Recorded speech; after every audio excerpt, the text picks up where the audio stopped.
Oi galera, meu nome é Bruno Machado, eu sou professor de História e hoje a gente vai falar do maior período da história da humanidade, a pré-história.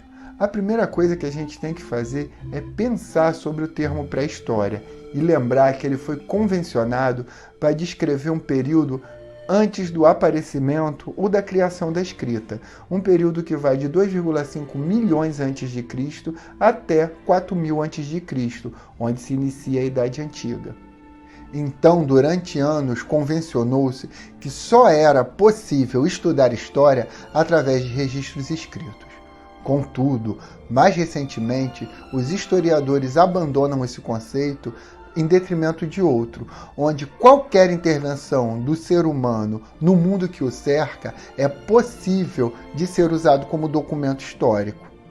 Contudo, mesmo carregado de vários preconceitos e de um eurocentrismo claro, ainda hoje a gente continua usando o termo pré-história para descrever todo esse longo período, de certo, o período mais longo da história da humanidade. Dessa forma, sabendo que a gente deve usar o termo pré-história com muita parcimônia, vamos à divisão desse longo período histórico. Antes de falarmos da pré-história propriamente dita, a gente precisa compreender o evento que marca seu início, o aparecimento do homem. E para explicar o aparecimento do homem, existem várias linhas teóricas, que vão desde mitos fundadores dos povos antigos, passam pelo criacionismo bíblico e chegam até a teoria da evolução de Charles Darwin. Essa última é a mais aceita no meio científico e acadêmico.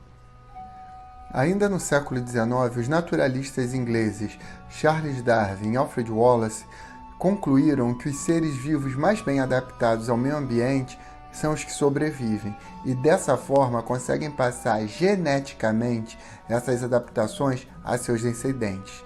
Essa era a teoria da evolução, que em linhas gerais queria dizer: quem melhor se adapta é quem sobrevive. O primeiro hominídeo de todos foi o Australopithecus, e o esqueleto mais antigo de Australopithecus encontrado até hoje data de aproximadamente 400 milhões de anos e foi encontrado na Etiópia, no continente africano. Mas o que marca o início da pré-história é o surgimento do gênero Homo, há mais ou menos 2,5 milhões de anos atrás. E desse gênero fazem parte os Homo erectus, os Homo habilis, os Homo de Neandertal e o homem moderno, denominado Homo sapiens, do qual nós fazemos parte. Para entender melhor a evolução da humanidade, vale a pena dar uma olhada aí nessa imagem. É uma árvore da evolução que foi feita pelo Museu de História Natural de Washington, nos Estados Unidos.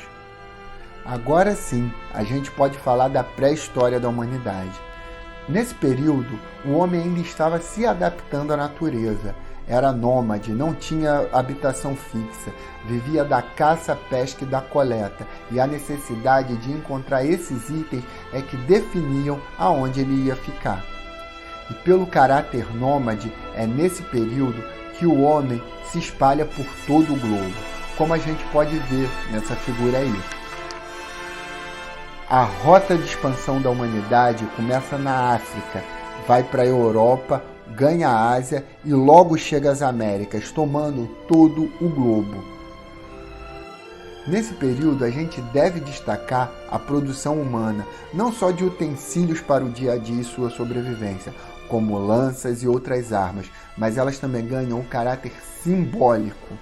As primeiras figuras rupestres encontradas datam de aproximadamente 30 a 35 mil anos atrás e foram encontradas numa caverna no sul da França. Acredita-se hoje que essas figuras não eram simplesmente retratos do cotidiano, e sim figuras simbólicas de devoção desses povos ao divino. O segundo período que podemos destacar é o Neolítico.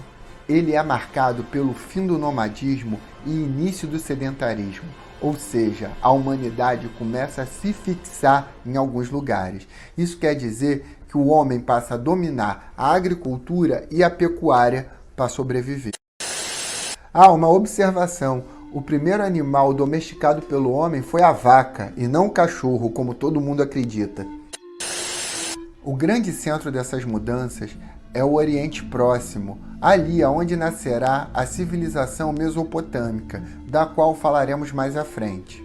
Mas o que marca realmente o período neolítico é a formação dos primeiros núcleos familiares e o início da relação do homem com a terra que habita. Inclusive, em algumas culturas, a fertilidade da terra é relacionada à fertilidade das mulheres e assim à constituição das famílias. E essa revolução agrícola iniciada ali no crescente fértil, no Oriente Próximo, se espalha por todo o mundo, alcançando a China, o México e causa uma mudança na relação que o homem tem com o ambiente e com o mundo que habita.